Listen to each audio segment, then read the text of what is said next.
Gus, I'll start with you. Yeah. Congratulations to the win.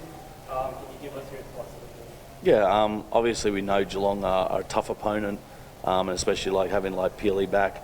I thought tonight we kind of like left missed opportunities on the table with our free throws and finishing around the basket, and that kind of put us in a position where we had to like claw and fight to like stay in the game. And yet again, some of our bad habits offensively, taking quick shots, taking like early shots started to seep in. But after I thought we had a really good practice this week. I thought our practices this week were some of the best that we've had, and maybe coming off those 3 games in 6 days and having like a week, some of that caught up with us tonight. But credit to the girls for like sometimes you're going to have to like win ugly and make it a battle, and Geelong makes you play that way. You mentioned about Geelong making you play that way. Dating back to last season, these matchups against Geelong have always kind of been high. What is it about them that makes these matchups so tough? I just think they're scrappy and they play super hard. They always seem to have like really good third quarters and come out really aggressive and assertive, and they're a quality team with quality players.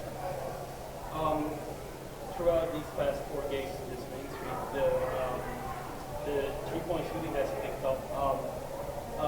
What do you attribute the uptick in the shooting overall? I think we do enough like shooting at practice, enough, more than enough, and so I just think having everyone back healthy, Z definitely helps space the floor for our shooters, and such a great passer. And I think now that we're starting to, everyone fulfilling their role, is we're getting open shots and sharing the ball more, and so we're getting wide open shots, and obviously winning games helps build confidence as well.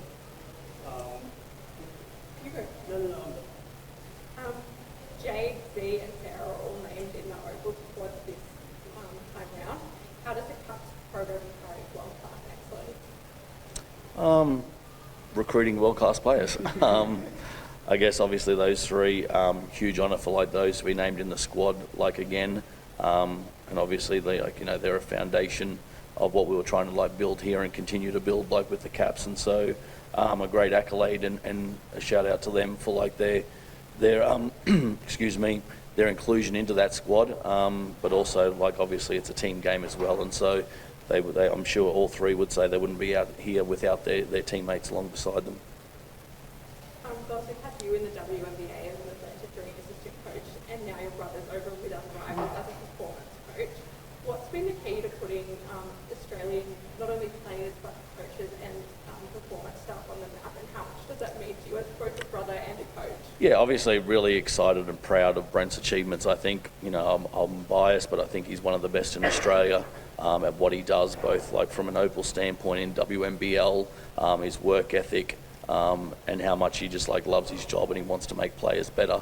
And so doing that, and I recognise like over there too, is I think that there's a lot of potential over in Australia here that just doesn't get like seen. There's a number of like coaches, S&C, physios, whoever they would, that could quite easily step in and be part of a WNBA team. It's just about opportunity, timing, and knowing the right people. And but being over there is definitely like the WNBL as far as the level of coaches, the level of players, if they were given an opportunity, could be successful over there as well. And how important do you think it is for kids like Z, Change and Sarah to go up against world-class WNBA talent in Elsa Peely and McKenna? Yeah, it's a good test. Obviously, you want to test yourself against the best, and I think someone like Z sees that as a huge challenge of coming in and playing someone of WNBA talent like Mackenzie Holmes, and obviously had such a fast start to the season and is touted as one of the MVP candidates. I think those players kind of get up for that competitive edge against them. Munger, you've been around the Caps program now for a few years. This is, I think, the team's first 4-game winning streak since 2022, if I'm not mistaken.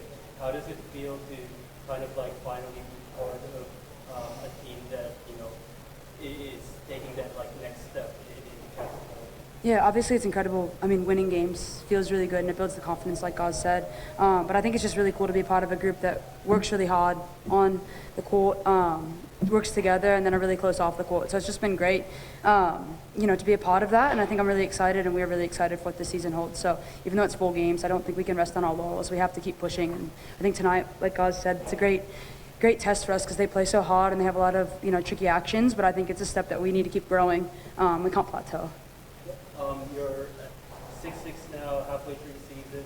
What are your thoughts so far on the first half of the season, and what do you think the team can, work on more as we go through the back half of the season? Yeah, I think it's just being consistent. I think there's moments of brilliance that we have, and like God said, this week at practice was incredible. I thought we kept climbing the mountain, I guess. But yeah, you've seen a lot of really highlights of this team and some lowlights. So I think we just have to keep building on those highlights and making it consistent day in and day out, making those our habits, and expecting that of each other. I think that's the biggest thing. But yeah, sky's the limit. Anyone on Zoom? Yeah, hey Paul, it's just from AAP. Obviously, Jade Melbourne, spectacular performance. Did you kind of know that tonight? Did you kind of think that tonight was going to be the night where she would go out and score a season high 21 points and 10 assists? To be honest, no. You don't know what you're going to get from your athletes like each night. So obviously we know Jade's a great caliber player, both in our team and in our league, and she can score. And obviously, like, her assist numbers are high because of the teammates she has around her. And so, we expect, or we have high expectations of her every game. And so for her, I think this was probably just a normal night that she did a great job of getting feet in the paint, but also finding teammates. So her just finding that level of consistency with this new group. Obviously, what was kind of that match was very close, a very seesawing-esque encounter. What was your message to the girls throughout the game, just to kind of get it under control and keep in that match? Yeah, I think at times the way that they got back into the game was our lack of execution. As I said before, taking quick shots, being slow to get into our spots offensively, really hurt us. I think holding Geelong to 73 is a decent effort, but I think offensively, as I said, we missed a couple of key layups, missed free throws at times, but I just thought at times our execution really lacked. And obviously you are, I think, now 2 points clear in fourth place on the ladder. Do you still feel like there is a local improvement for the side to go if you are to make finals in a couple months' time? Oh yeah, definitely we've got to be better than what we were tonight, and that's no discredit to Geelong. As I said, our finishing, our free throws, and just being able to execute.